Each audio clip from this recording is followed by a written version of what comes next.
കയ്യെത്തും ദൂരെ ഒരു കുട്ടിക്കാലം, മഴവെള്ളം പോലെ ഒരു കുട്ടിക്കാലം.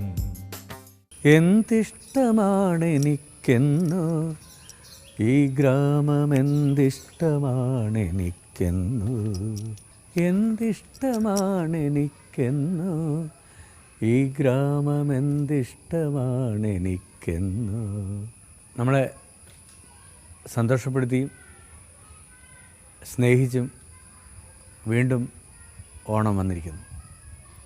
എന്നെ സംബന്ധിച്ച് മാത്രമല്ല, ഒരു ഗ്രാമത്തിൽ ജനിച്ച് വളർന്നിട്ടുള്ള എല്ലാവർക്കും ആ ഗ്രാമമില്ലാതെ ഓണമില്ല. ഞാൻ നഗരത്തിൽ നിന്ന് ഗ്രാമത്തിലേക്ക് തിരിച്ചു വരുന്ന അപൂർവം വേളകൾ ഓണമാണ്. വേറെ ഒരു ആഘോഷത്തിനും ഇത്രയേറെ